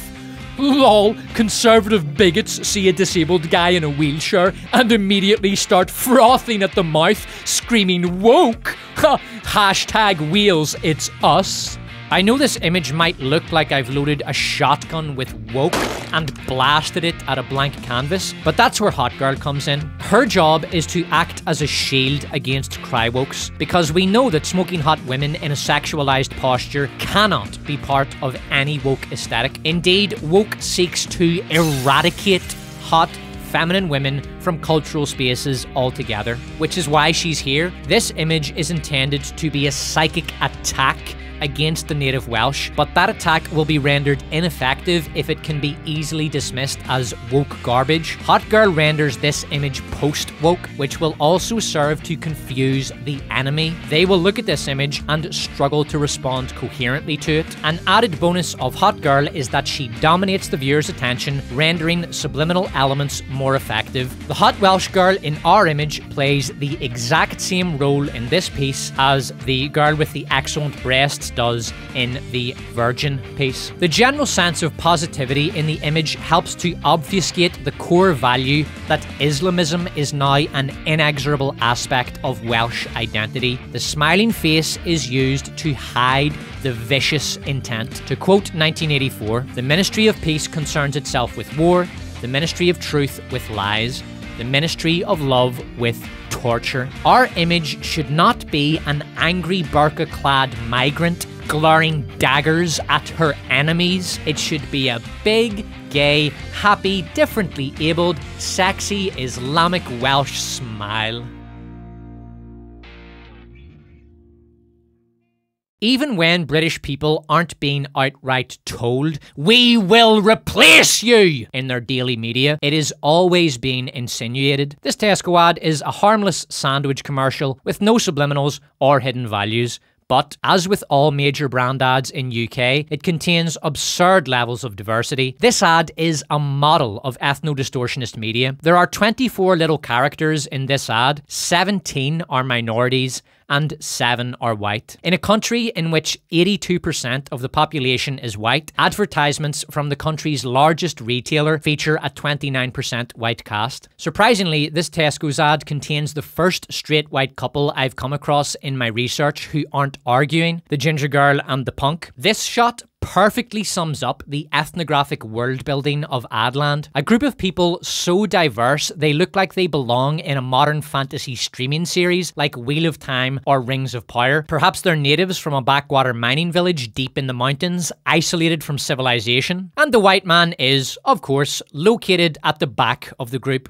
where he belongs. By the way, Jen, how did Wheel of Time and Rings of Power turn out for you? Did you get that Moneypenny series greenlit? Still girl bossing it up over there at Amazon Studios? I don't want to be unfair to Tesco, so I'm going to look at another of their recent advertisements to see if they are consistent with their ethno-distortionism, or if this ad is a one-off. Let's head over to Tesco Ireland and see how they advertise in a country that is 87% white. So the ad begins with a black man handing his son a piece of cake. Then we cut to a hefty black woman giving a young Irish girl a piece of cake. Then a couple of the local girls show off their fat Asian GBFF, this season's must-have accessory. In fairness, the rest of the ad is mostly Irish people, including entire families and several straight white happy couples. This shot contains 12 people, only 2 of whom are non-white. If this were Tesco UK, this image would look like a still from The Witcher Blood Origin. Now let's look at a few ads from Boots, UK's leading pharmaceutical and beauty retailer. This ad seems to have been encouraged by the British government. NHS waiting queues are now so long that the government have allowed Boots pharmacists to provide similar services to NHS GPs. The ad has a cast of 12, not a single one of them is a white man. It opens with an adorable cub,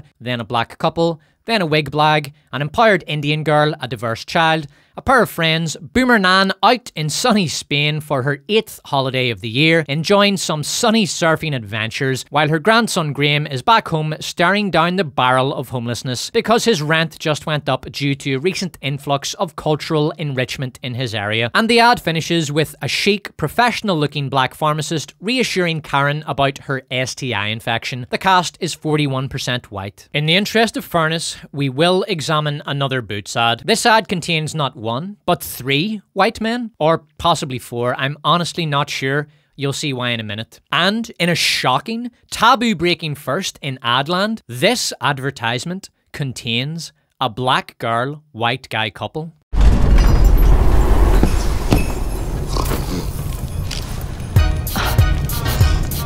Yeah, they wanna know. Sugar plum, slow ball, come in.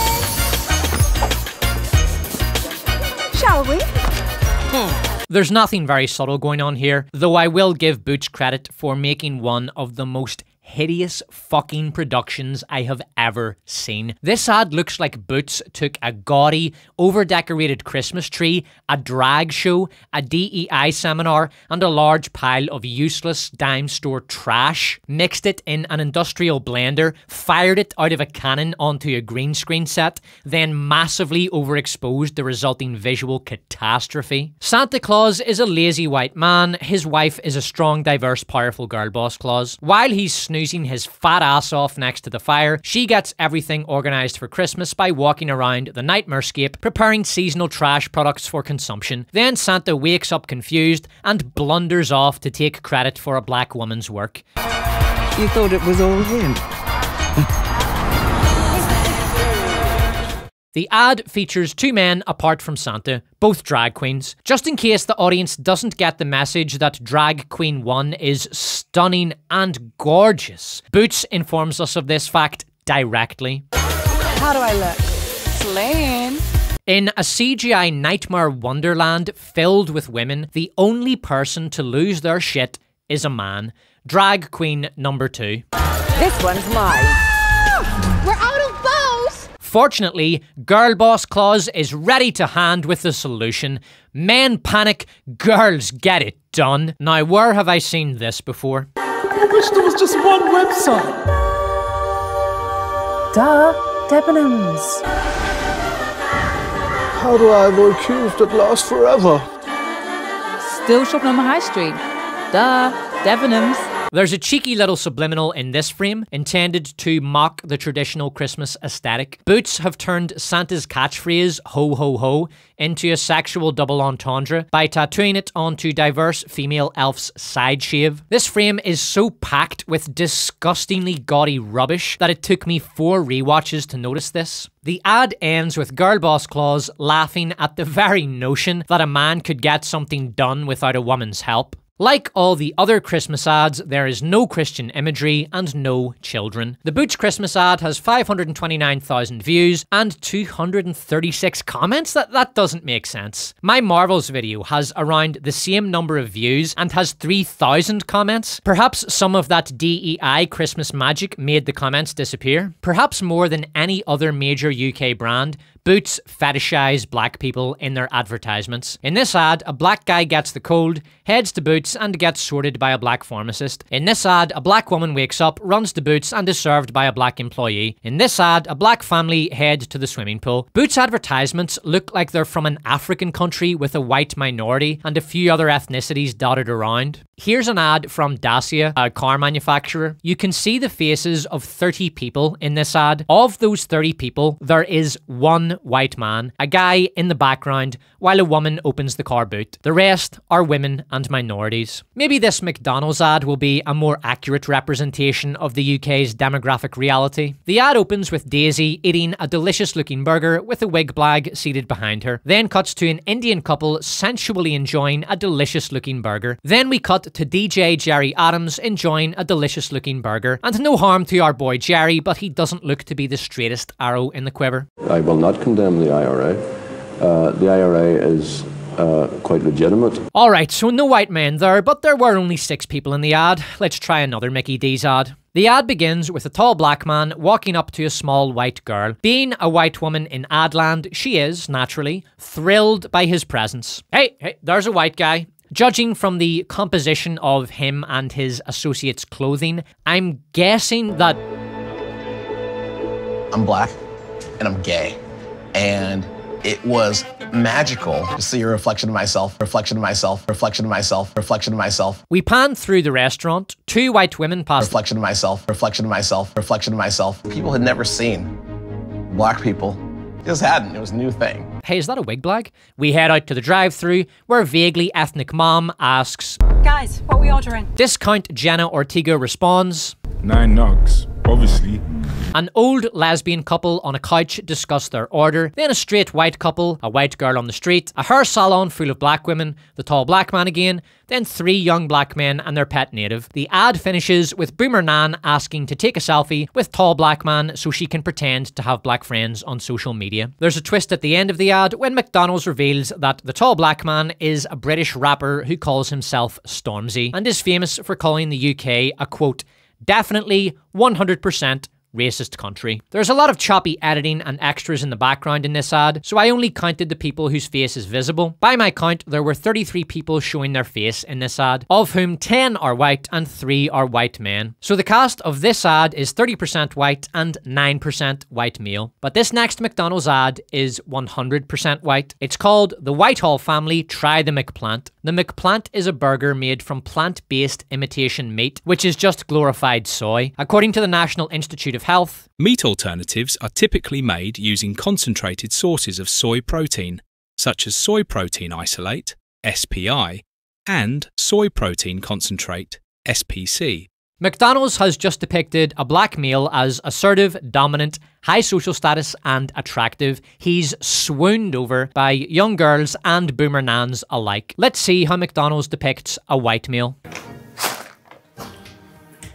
It's not quite making dinner. That is making dinner. That's all you have to do now. I'm a flexitarian. It means that I don't eat meat every day. I just eat it some days. So I'm sometimes vegetarian, sometimes vegan, sometimes just I eat. It is basically just a normal diet, actually, now when you say it out loud. A McMeat-free McMike. Yeah, we got it. The ad stars Jack. Jack is a barefoot, self-described flexitarian who wears a Soy Jack beard and lives with his decrepit parents. Soy Jack picks his nose, rests his stinking bare feet on the table chairs, chews with his mouth open, and has an effete manner and self-deprecating style of humour common among millennial soy men. McDonald's throw in a bizarre attempt at humour at the end that lands about as successfully as a body-positive Olympic diver. Jack, I hope you remember to get Winston a Happy Meal. No. This could be a misguided attempt at humour, but I suspect that McDonald's have included this wet fart of a joke to insinuate that white families are creepy and weird. In this last McDonald's ad we'll look at, Mickey D's encourages entrepreneurial British men to get out there and become a McDonald's franchisee. My name is Joey Entry Kusi, and I'm a franchisee with McDonald's. Okay, so perhaps advertisements from major brands seem determined to give a distorted version of the UK's demography and to feature as few white men as possible. But you know what? I'm not going in for that conspiracy theory bollocks. Oh, it's the great replacement. They want to replace white people in white people nations. White men are being oppressed. It's a bias against straight white men. It's completely outrageous and ludicrous, and it needs to stop. Shove that tedious bullshit up your ass. I was determined to prove that theory wrong by looking for an ad featuring only white men. And you know what? I found a bunch, so trigger warning for all you magatard racists out there. They want you to think this is what a home burglary looks like. But over 95% of break-ins actually occur in broad daylight. Alright, I admit that ad is American. I couldn't find a British ad with all white men. So let's find some ads on the Ring UK and Ireland YouTube channel.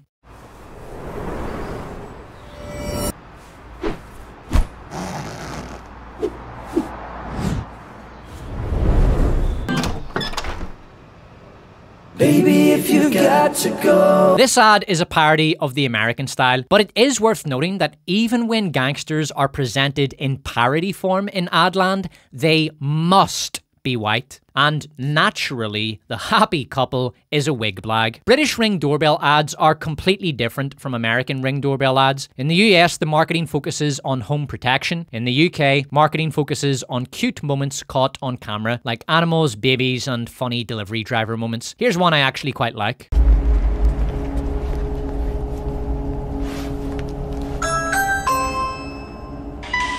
Hello, can I help you?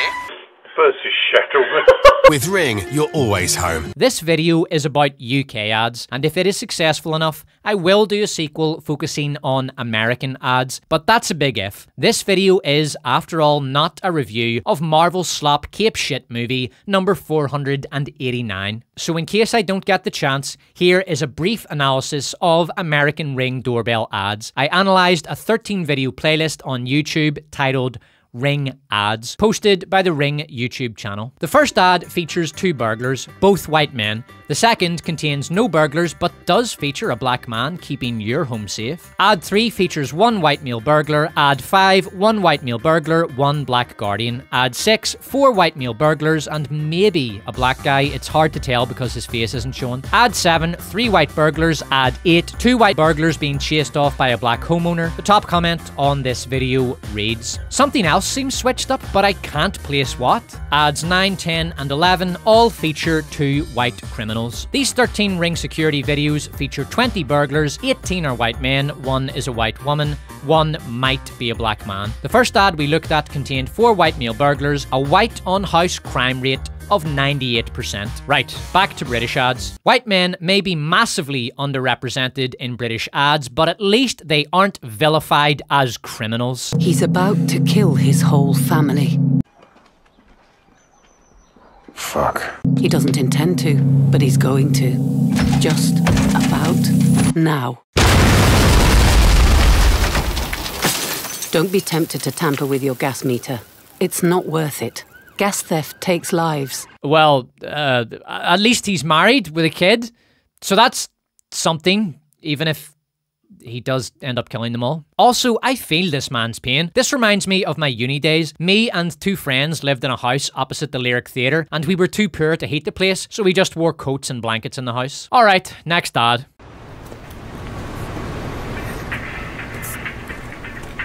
Here's a smile, love. Sorry? Yeah, you look better when you smile. I don't know, man. If I was giving this girl beauty advice, I'd tell her she'd look better with a paper bag on her head. Mate. Oh, it was just a joke, man. Stop.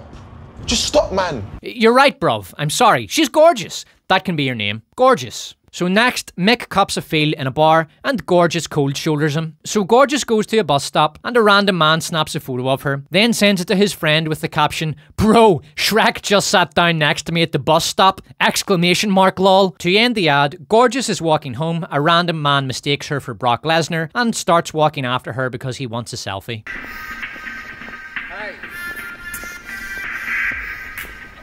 Hey, are you ignoring me?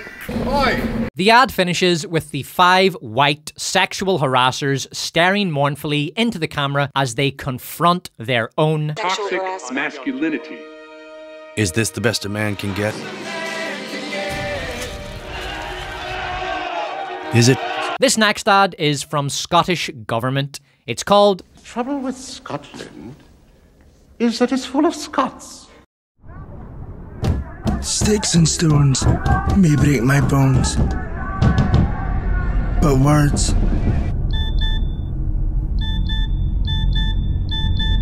make me feel hated just for being me. Make me scared to leave my house. Make our lives a living hell. The ad shows Scots committing hate-motivated crimes against a man in a wheelchair, a homosexual mixed-race couple, make me scared to leave my house. A stunning and beautiful woman. In all seriousness though, I think I'd still rather take this thing home than spend the night with Gorgeous. Mate. That's enough. Stop. Just stop, man. I'm sorry, man, I forgot. I just need one more chance. I would do it again. Scots also hate-crimed this family of African migrants. Scottish people are a pack of hateful bastards. Help the government protect the people that matter. Send us news of our victory. Shall we retire? Right, moving on to the next advertisement from Scottish Government. Probably more than anything was I felt vulnerable. And as a strong, confident female, then that is a really hard thing to feel. I was brought up by a family who believe in diversity and equality and acceptance, and so I've never understood where hate comes from. I prefer really not to speak. If I speak, I am in big trouble.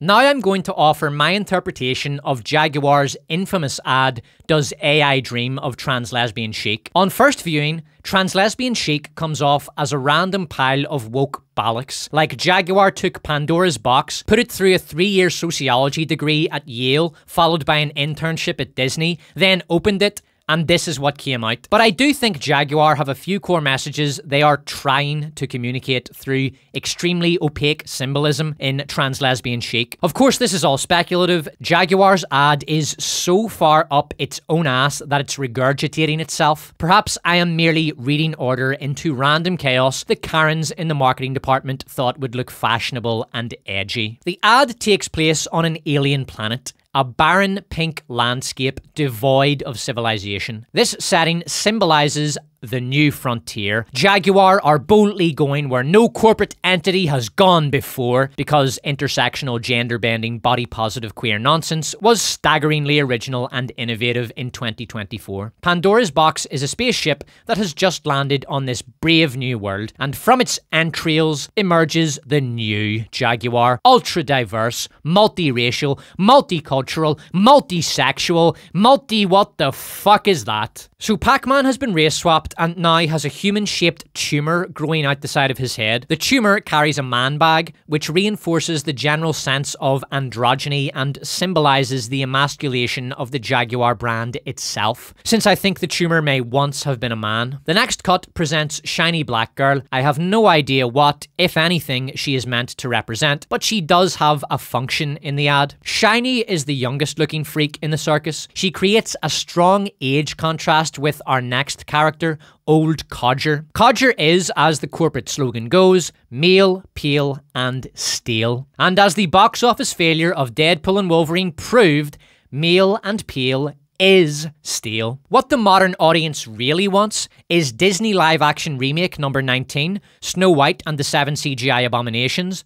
and Concord, both historic successes. Shiny's job is to make Codger look older and more pathetic by comparison. Extensive contrast and bright lighting has been applied to Shiny, but the lighting on Codger is overexposed and flat, and the contrast has been turned down. Shiny is vivid, Codger is ordinary. Jaguar literally spell this out for us. The red and white stripes behind Codger symbolise the American flag. America is, of course, an evil, racist country with too many white people in it. A cancer of ordinary that Jaguar seeks to eradicate, that a new, elevated humanity may take root in a refounded America. Here, in the untainted cradle of the heavens, will be created a new super race, a race of perfect physical specimens. You have been selected as its progenitors. Next, Marilyn Williamson is shown from a 90 degrees angle, making it look like they is standing on the wall. This adds to the novel atmosphere and emphasises the theme of rejecting conventional norms. It also makes for a smoother edit from the last cut. Codger pulls his Maoist paintbrush horizontally across the camera, so when Marilyn Williamson shows up horizontal, it makes for a smoother transition. Marilyn Williamson then takes up a hammer, a monotone yellow hammer, again, reject all convention, and they invites us to break molds. Again, smash the past, embrace the future. Our future. Right. But I don't want a future where everyone is a homogenized, sexless, amorphous blob, robbed of all individual identity. Well, you fucking will do now, slag. The penultimate shot shows the new super race of perfect physical specimens, first looking at the audience, but then looking away as if ashamed. But then, no, we're not looking away. This is who we are. This is who Jaguar are. And this is who you will be, right? But I don't want... The final shot is a rock that has a vague resemblance to the monstrosity that Jaguar unveiled shortly after Translesbian Chic was unleashed upon an unsuspecting humanity. The Jaguar 00. Jaguar's parent company, Tata Motors, has lost 40% of its stock value over the past year. If you want to become the proud owner of the Jaguar 00, the model will launch in early 2026 with a price tag of $127,000. We eagerly await the commercial performance of the Jaguar 00. Will it be as successful as its pop culture counterparts, LAR 19 and Concord? Only time will tell. As part of my research for this video, I have watched 234 out of 235 advertisements featured on a YouTube playlist titled 2024 British TV Adverts. For this last ad, let's play a fun game. You want to play a little game? We're going to have... That game is over, and a new game's about to begin. Valentina. Did my blood... John, did you kidnap the leadership of several London marketing firms and force them to participate in a sequence of win or die puzzles?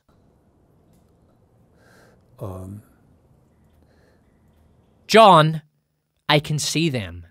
Also, did you and Sir Plastic Bag kidnap and murder a leading member of the UK's Advertising Advisory Committee? John, I have video footage of the incident. Yes, Frank. That's what I'm looking for. Come on, let's go get an omelet. You like omelets, Frank? Huh? I know a good place. We'll have chili and cheese. Come on. We're gonna talk about this later, John. Don't think you're getting away with this. And the same goes for you, Sir Plastic Bag. Disgusted with the toys. The game is simple. This is Scott. Scott was recently apprehended for drink driving. When he was brought before the Despot, Scott fell prostrate and begged for mercy, pleading that he has a sick wife and 2 young children who all depend on him, and that he is the only thing keeping his cancer-stricken mother going. The poor old woman is being harassed by Death with Dignity, who are demanding that she sacrifice herself for the, quote, greater good of the GDP. Now, I am a just but a merciful despot. Therefore, we have decided that Scott's fate will be left to the gods. We have planted a bomb in Scott's car. If white men make up less than 10% of the cast of this final ad, the bomb goes off. If they make up at least 10%, the bomb will automatically defuse, tragedy will be averted, and Scott gets to go home, on condition that he seeks professional help for his drinking problems.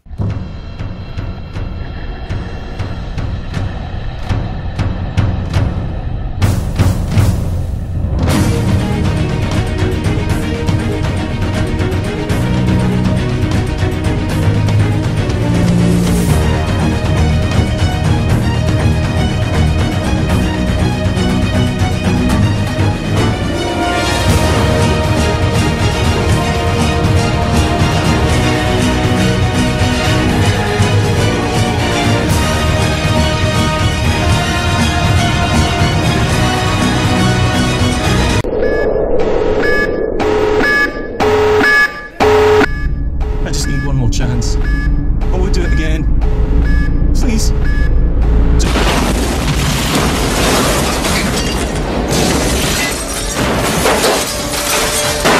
I think we all know that poor old Scott didn't stand a queer's chance in Palestine of making it out of that car. But after viewing over 300 ads to make this video, I was feeling sadistic. The last advertisement we are going to examine in this video comes not from the UK, but from South Korea. I will offer no comment on the ad.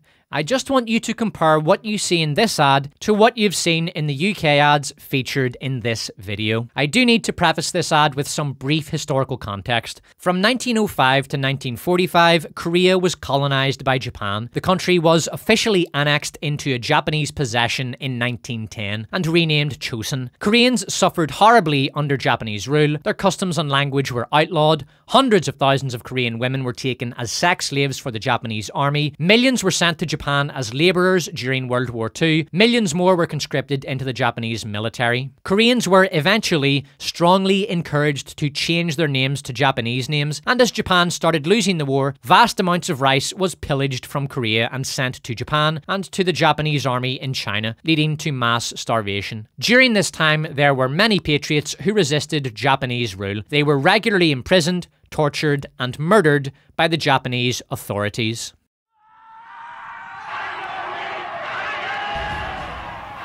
기억합니까? 기억합니다. 잊지 않았죠? 잊을 수가 없죠. I will just say, I think this guy's going slightly overboard with the male makeup. Christ, Korea, what the fuck happened to you, man? Karen iPhone, roll a meme. Korean men then.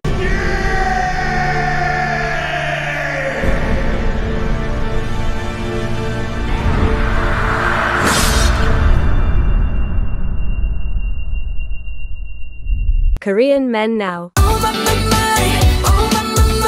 Right, I'm sorry, I'll not offer any more comment. 그곳은 자유로운가요? 이곳은 자유롭습니다. 당신을 위해. 당신 덕분에. 잘 살아줘서 다행입니다. 잘 살게 해줘서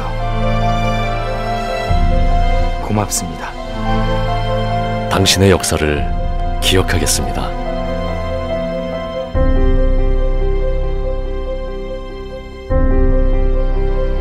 시간과 시간을 잇다.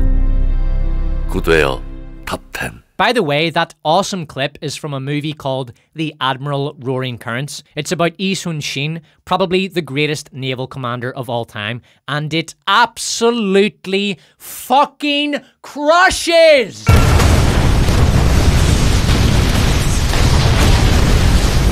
But of course, cultural elites in the West don't want to nominate one of the best war biopics of the century for any awards because it features a strong, masculine hero crushing the enemies of his nation in one of the most magnificent victories ever to glory the annals of man. No, that won't do. No, what those wankers, those fart-sniffing, wine-tasting wankers, what they want is Parasite, because it's such a staggering critique of the brutality of the capitalist system. Yeah, where did that get you, you fucking morons? Bong Joon-ho, that overrated hack, just made Mickey 17, Trump Derangement Syndrome, the movie, which absolutely fucking bombed. Oh, and it was terrible. I fucking told you Parasite was overrated crap.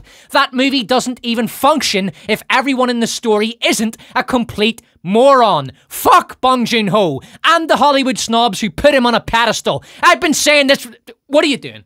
What are you doing? I'm not finished this rant. Let me go. I fucking hate Bong Joon-ho. Trite themes delivered with all the subtlety of a Netflix race swap. Hammy two-dimensional characters. Absurd plot contrivances. Theme before story and characterization. UK advertising reminds me of the subneural ad unit from Civilization Call to Power. Here is the game's great library entry for the unit. Under the aegis of multinational corporations, 20th century advertisers attempted with only partial success to use ads to pass subconscious messages to unwitting consumers. In the 21st century, breakthroughs in neural biology and neural networks created the subneural ad, which used light patterns and sound cues to induce intense loathing or love in viewers. Quickly outlawed by angry consumers, the subneural ad continued as a military weapon. In practice, the subneural ad is used as a weapon of immiseration. You move it to an enemy city, then it plays advertisements to that city's population. When they see these ads, it makes them angry and miserable. As a result, the happiness level in the city drops 5 points, which can result in rioting and, when combined with other methods of subversion, revolution. British marketing firms working at the behest of their corporate and government overlords and adhering carefully to guidelines provided to them by unelected quangos create psychic weapons which are zapped into the brains of tens of millions of British people every single day of their ever worsening lives. Throughout this video, I have tried, and let's just be honest about this, failed to remain objective. Accepting this, I will offer an extremely brief summation of my thoughts on the question of why this is being done to the British people. Divide, demoralize, and rule. A person who was demoralized is unable to assess true information. The facts tell nothing to him. Even if I shower him with information, with authentic proof, with documents, with pictures, even if I take him by force to the Soviet Union and show him concentration camp, he will refuse to believe it until he is going to receive a kick in his fat bottom. When a military boot crashes then he will understand, but not before that. That's the tragic of the situation of demoralization.